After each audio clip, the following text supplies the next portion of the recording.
शिवसेना उद्धव बाळासाहेब ठाकरे पक्षाच्या नेत्या सुषमा अंधारे आपल्याबरोबर आहेत। तरी एकनाथ शिंदेंनी उद्धव ठाकरेंवरती आरोप केलेत। ते असं म्हणतात की उद्धव ठाकरेंच्या मनामध्ये पक्षाबाबतची एक असुरक्षितता होती आणि उद्धव ठाकरेंमुळेच राज ठाकरेंनी शिवसेना पक्ष जो आहे तो सोडला। त्यांच्या कारणांची यादी मला वाटलं आतापर्यंत संपली असेल, पण अजून काही ती संपतच नाही आहे। म्हणजे आधी हिंदुत्व, मग निधी देत नाहीत, मग भेटत नाहीत, इथंपासून सुरू झालेला प्रवास आत्ता इथंपर्यंत येऊन पोचलेला आहे।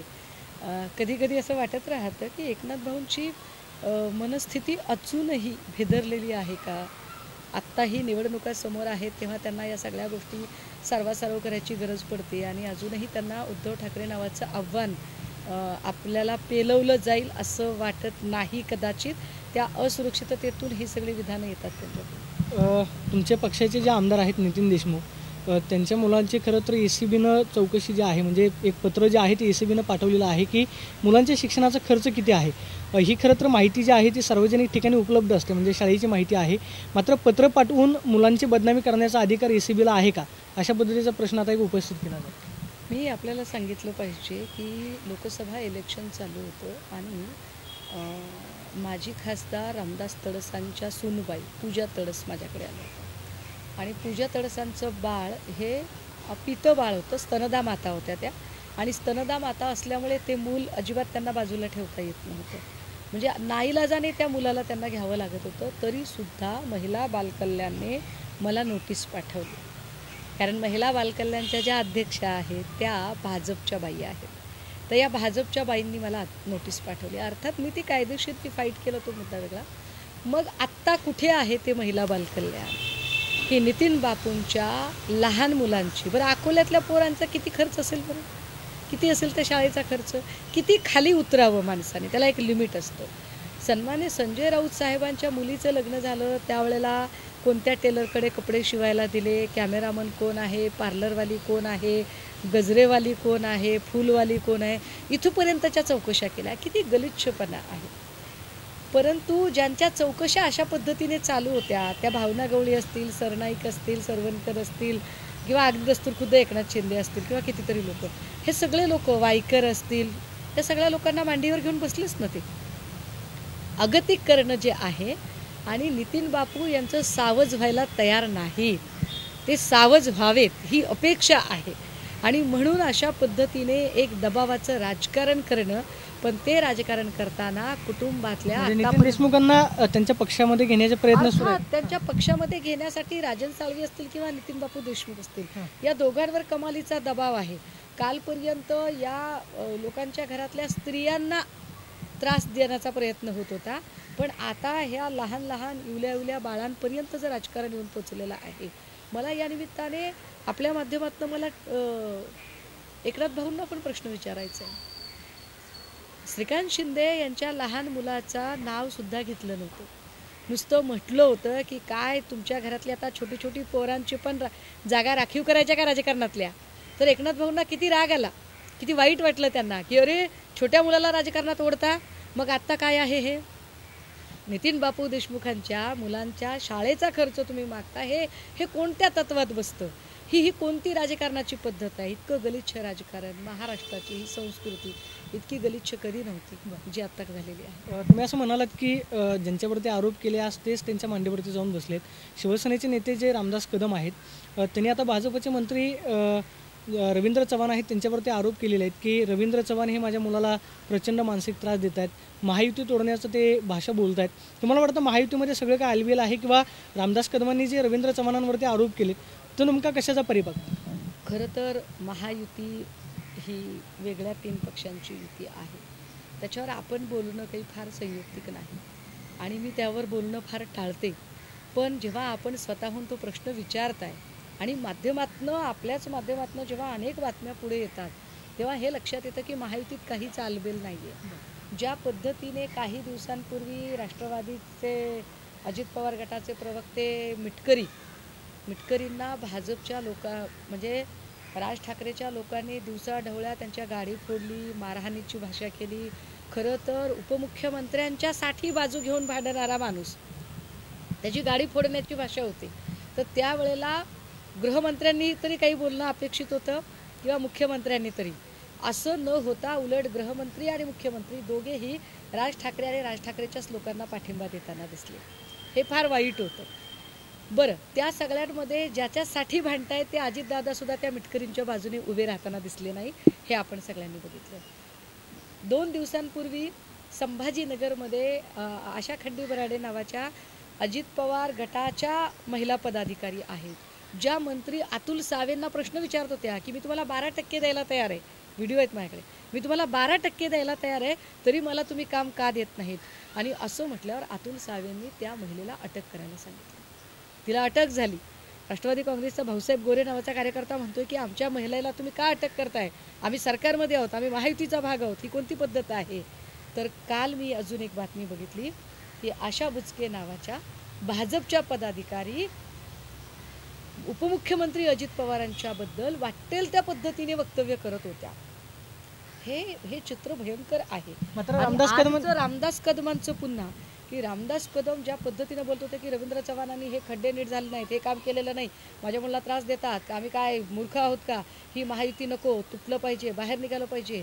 म्हणजे तिघांनाही एक कुठला तरी प्रचंड पैसा असण्याचा कॉन्फिडन्स आहे. हा सत्तेचा कॉन्फिडन्स नाही बरं का, हा लोकांच्या विश्वासाचा कॉन्फिडन्स नाही आहे. तिघांकडे असा कुठला, विशेषतः अजित पवार आणि एकनाथ शिंदे या 2 गटांकडे असा कोणता पैसा आलाय. मात्र रामदास कदम शिवसेना सोडताना रडले होते की मला प्रचंड त्रास होतोय, आणि आज तेच रामदास कदम माध्यमांसमोर येऊन सांगतात की नाही ते कधीही रडू शकतात, त्यांच्या रडण्याला काही मी नाही. परंतु उदाहरण एकट्या रामदास कदमांचं नाही, रामदास कदम, आशा बुचके, ते संभाजीनगरच्या त्या आशा खंडे बराडे, मिटकरी, ह्या सगळ्यांची जर एकत्रित गोळाबेरीज केली ना तर आपल्या असं लक्षात येईल की महायुतीमध्ये काहीही आलबेल नाही.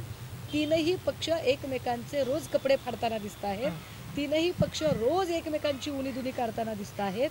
आणि अशा सगळ्या परिस्थितीत हा विश्वास कुठला आहे बरं. म्हणजे अरे बाबा, नुसते गुलाबी कपडे नाही, नुसते गुलाबी बॅनर नाही, गुलाबी झेंडे नाही, गाड्या सुद्धा गुलाबी करून टाकल्या. म्हणजे इनोवा गुलाबी रंगाची मी कधीच बघितली नव्हती, गुलाबी रंगाच्या इनोवा दिसत आहेत. हा पैसा येतो कुठून एवढा, हा एवढा ॲड कॅम्पेनसाठी पैसा आला कुठून. एकनाथ शिंदेंच्याही बाबतीत हा पैसा, हा कॉन्फिडन्स, हा पैशाचा कॉन्फिडन्स आहे. आणि हा पैसा हा लोकांची तोंड मारून जमा केलेला पैसा आहे. आणि त्यामुळे हे एकमेकांच्या अंगावर एवढे जात आहेत. मला वाटतं भाजपा निश्चित, आणि भाजपाचे लोक, कालच्या त्या बुचकेबाई म्हणाल्या की आता पाणी आमच्या नाकातोंडात जात आहे, म्हणजेच त्यांना आता अजित पवार नको आहेत. मला जी माहिती मिळते काही लोकांकडून, त्यांचं असं म्हणणं आहे की अगदी शिंदे गटातले सुद्धा अनेक महत्त्वाचे लोक म्हणत आहेत की त्यांना अजित पवार आता सोबत नको आहेत. म्हणजे तुमच्याकडे काही जणांनी मत व्यक्त केलं असं तुम्ही म्हणताय. हो, मी गांभीर्यानं बोलते, मी जबाबदारीनं बोलते. कुठल्या पक्षातले लोक आहेत मग ते, शिंदे गटातले की भाजप? शिंदे गटातले महत्त्वाचे लोक सांगतात, आमच्या मराठवाड्यातले महत्त्वाचे लोक सांगतात की अजित पवार नको आहेत त्यांना आता. अजित पवारांनी कंटाळून वैतागून त्यांना सोडून जावं, अशा हिशोबाने ही सगळी मोर्चे बांधणी चालू आहे.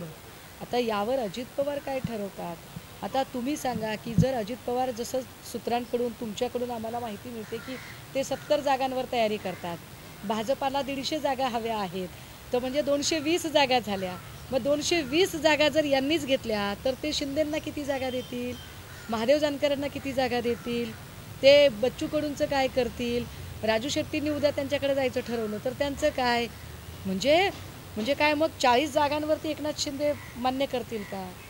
तर ह्या सगळ्या गोष्टी, बरं ते जागा वाटपावर ते आता महाविकास आघाडीत आम्ही काय म्हणतो की आमचे नेते ठरवतात, आमची चर्चा कुठे बाहेर येत नाही. अरे हे रोज एकमेकांचे कपडे फाडतात, रोज माध्यमांवर सांगतात, कमाल. नितेश राणेंनी गौतम भटकर नावाचा एका गुंडाचा फोटो जो आहे तो संजय राऊत आणि अनिल देशमुख यांच्यासोबत असल्याचं ट्विट केलं आहे. ते असं म्हणत आहेत की संतोष आंबेकर टोळीचा जो म्होरक्या होता त्याच्यासोबत या गुंडाचे संबंध आहेत, जर यांच्यासोबत बसून जेवण केलं तर जेलमध्ये जावंच लागेल, ज्याच्यामध्ये अनिल देशमुख आणि संजय राऊतांचा फोटो हे नितेश राणे. मला खरंच या माणसावर व्यक्त व्हावंसं वाटत नाही. मी खूपदा सांगितले की मी नितेश राणेला अजिबात गांभीर्यानं घेत नाही, बोलावंसं वाटत नाही. पण जेव्हा तुम्ही फोटो बिटो ट्विट करताना, आता आधी केले मग सांगितले, आधी तुम्ही काय आहात ते चेक करत चला. मागे पुण्यामधल्या एका गँगवॉरमध्ये एका गुंडाचा मृत्यू होतो आणि त्याच्या घरी जाणारे लोक कोण. बरोबर, त्याच्या घरी तर हेच गेलेलं होते ना. हे ह्या लोकांकडून काय अपेक्षा कराव्या, काय बोलावं. आणि मला खरंच आज ना आजचा दिवस चांगला, माझी बोलायची इच्छा नाही आहे. पण या सगळ्या लोकांनी त्या अनिक्षा जयसिंघानीचं काय झालं आणि आई अनिक्षा जयसिंघानी कशासाठी आली होती, पुढे तिच्या बापाचं काय झालं, ह्याच्यावर एकदा बोलावं ना, ह्याच्यावर तोंड उघडावी. आज अजित पवारांची जनसन्मान यात्रा मुंबईमध्ये आहे. नवाब मलिकांच्या बाबतीमध्ये देवेंद्र फडणवीसांनीच खुलं पत्र लिहिलेलं होतं, हे सगळं माध्यमांवरती होतं. मात्र आता तेच नवाब मलिक राष्ट्रवादी काँग्रेस अजित पवार पक्षाच्या बैठकीला उपस्थित राहतात. पुण्यामध्ये सुद्धा त्यांनी बैठकीला उपस्थिती लावलेली होती. आज त्यांनी अजित पवारांच्या स्वागताचे बॅनर लावलेले आहेत. हे भाजपाला पडतंय का? कारण देवेंद्र फडणवीसांनीच थेट खुलं पत्र जे आहे ते अजित पवारांना दिलेलं होतं. नवाब मलिकांना जर घेतलं तर महायुतीची मोठी अडचण निर्माण. प्रदीप भैया, मी आपल्याला आठवण करून दिली पाहिजे की आशिष शेलार 3 दिवसापूर्वी म्हणाले की सरड्याचे नातेवाईकही आत्महत्या करतील. हे सरड्याचे नातेवाईक म्हणजे कोण? काही शेलारांचा रोग फडणवीसांकडे आहे का? कारण जे फडणवीस म्हणत होते अजित पवार तो गयो चक्की पिसिंग पिसिंग अँड पिसिंग, त्याच अजित पवारांच्या सोबत नंतर त्यांनी पहाटेचा शपथविधी, नंतरचा घरोबा वगैरे सगळं केलं. ज्या ज्या लोकांवर आरोप केले ते सगळे लोक जवळ घेऊन बसले. आणि विशेष ज्या नवाब मलिकांच्या संबंधाने त्यांनी एक अनावृत्त पत्र लिहिलं होतं आणि त्या पत्रात सांगितलं होतं की भाजपाच्या भूमिकेशी हा द्रोह होईल त्यांना सोबत घेणं, आणि आम्ही काहीही झालं तर आमच्या भूमिकेशी तडजोड करणारे लोक नाही आहोत. त्यामुळे नवाब मलिकबद्दल अजित पवारांनी गांभीर्याने विचार करण्याची गरज आहे. त्यांनी युतीत राहावं असं आम्हाला वाटतंय, पण नवाब मलिकसह त्यांनी युतीत राहणं हे घातक असेल. हे अनावृत्त पत्र लिहिणारे देवेंद्र फडणवीस आता कसे काय गपचूप बसतात?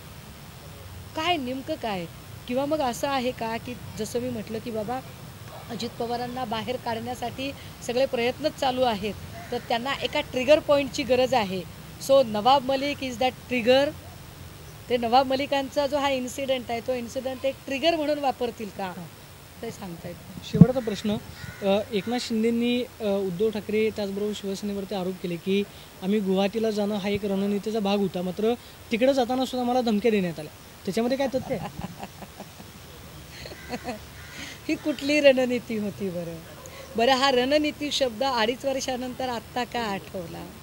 2.5 वर्षाच्या आधी तर तुम्हाला फक्त नाही आम्हाला जरा आवडलेलं नाही, राष्ट्रवादीच्या सोबत बसलेलं आवडलं नाही, त्यांनी राष्ट्रवादीसोबतची युती तोडावी, आम्ही परत यायला तयार आहोत असं म्हणत होते ना. ते पब्लिक डोमेनमध्ये आहेत ते सगळे स्टेटमेंट. आता पब्लिक डोमेनमधले ते सगळे स्टेटमेंट आणि तुम्ही आता परत जर म्हणताय की हा रणनीतीचा, काय काय खरं काय खोटं? एकनाथ भाऊ, तुम्ही एकदा जरा ठरवून घ्या, स्क्रिप्ट एकदा पाठ करा व्यवस्थित. तुमचा प्रॉब्लेम काय होते भाऊ माहिती आहे का? तुम्ही ना स्क्रिप्ट पाठ करत नाही, तुमची स्क्रिप्ट सतत बदलत राहते. खरं बोलणारा माणूस असतो ना त्याला सातत्याने आपले स्टेटमेंट बदलायची गरज पडत नाही. पण एकनाथ भाऊ तुम्ही सतत स्टेटमेंट बदलता, कारण तुम्हाला ते लक्षात ठेवायला लागतं. कारण तुम्हाला माहिती आहे की जे घडलं नाही अशा अनेक कपोलकल्पित खोट्या कथा तुम्हाला सांगाव्या लागत आहेत. पण तरीही आज रक्षाबंधन आहे, काहीही असलं कसंही असलं तरी माझे भाऊ आहेत ते. त्यामुळे अगदी महाराष्ट्राचे सन्माननीय मुख्यमंत्री म्हणून, कारण आम्ही सुसंस्कृत आणि सभ्य माणसं आहोत, सो महाराष्ट्राच्या सन्माननीय मुख्यमंत्र्यांना बहीण म्हणून निश्चितपणे रक्षाबंधनाच्या शुभेच्छा आणि त्यांच्या दीर्घायुष्याची प्रार्थना करतो. उद्धव ठाकरेंना सुद्धा तुम्ही आज राखी बांधली. इडापिडा टळू दे आणि बळीचं राज्य येऊ दे असं तुम्ही म्हटलंय, नक्की काय? इडापिडा टळू दे आणि बळीचं राज्य येऊ दे असं आपल्या बहिणी आपल्या भावांना भाऊबीजेला किंवा राखी पौर्णिमेला औक्षण करताना म्हणतात. कारण बळी अतिशय चांगला राजा होता. बळीने आपल्या राज्यातल्या तमाम लेकी बाळींना आपल्या बहीण लेकींसारखं वागवलं होतं आणि त्याने वामनाचे पतन केले होते. हे फार महत्त्वाचं, त्याने वामनाचे पतन केले होते. सो आम्हाला असं वाटतं की ज्यांना प्रचंड अहंकार झालेला आहे त्यावेळेला त्यालाही अहंकार. कोणाला अहंकार झाला नाही? आत्ता फडणवीसांना प्रचंड अहंकार आहे. अजूनही फडणवीसांना वाटतं की मी परत येणार आहे. अजूनही फडणवीसांना वाटतं. आजच कोणीतरी त्यांच्या पक्षातल्या एकाने एक स्टेटमेंट केलंय की पुन्हा मुख्यमंत्री आम्हाला फडणवीसांना करायचा आहे. तर तो अहंकार जर कमी करायचा असेल, आणि महत्त्वाचं महाराष्ट्रातल्या लेकीबाळींना 1500ची गरज नाही रे भैया, महाराष्ट्रातल्या लेकीबाळींना सुरक्षित वातावरणाची गरज आहे. आजची ठाण्यातली घटना आहे. 3 वर्ष 8 महिन्याच्या चिमुरडीला शाळेतल्या पिऊन स्कर्ट, ते बाळ इतकं रडत होतं आणि ते आईला सांगते, आई माझ्या शूच्या जागी मुंग्या चावल्यासारखं. हे वाईट आहे, हे क्रूर आहे, हे घाणेरडेपणा आहे. त्यामुळे इथल्या लेकी बाळींना ना सुरक्षित वातावरणाची जास्त गरज आहे. आमच्या सुरक्षेसाठी, इथल्या बहीण लेकींच्या सन्मानासाठी, या महाराष्ट्रातल्या तमाम लेकी बाळींच्यासाठी नवा जो आम्ही बळीराजाचा जे अपेक्षित रूप बघतो, तर ते अपेक्षित आम्हाला रूप म्हणून आम्हाला होय उद्धव साहेबांचं राज्य हवं आहे. आणि बहीण म्हणून कुठल्याही बहिणीला वाटेल की आपला भाऊ, आपल्या भावाचं राज्य आलं पाहिजे, आपला भाऊ सुखी झाला पाहिजे. सो सन्मान्य पक्षप्रमुखांना आम्ही आज रक्षाबंधनाच्या शुभेच्छा देताना मी एकनाथ शिंदेजींना पण शुभेच्छा देते, हे लक्षात घ्या. मी त्यांना रक्षाबंधनाच्या शुभेच्छा देते आणि मी उद्धव साहेबांना शुभेच्छा देताना सांगते की इडापिडा जाऊ दे आणि होय माझ्या उद्धव भाऊचं राज्य येऊ दे. आता आपण पाहतोय की राज्यामध्ये इडापिडा तळू दे आणि उद्धव साहेबांचं राज्य येऊ दे अशी प्रतिक्रिया सुषमा अंधारेंनी दिल्याचं पाहायला मिळते. कॅमेरा पर्सन तुषार ननावरेसह मी प्रदीप कापसे, TV9 मराठी, पुणे.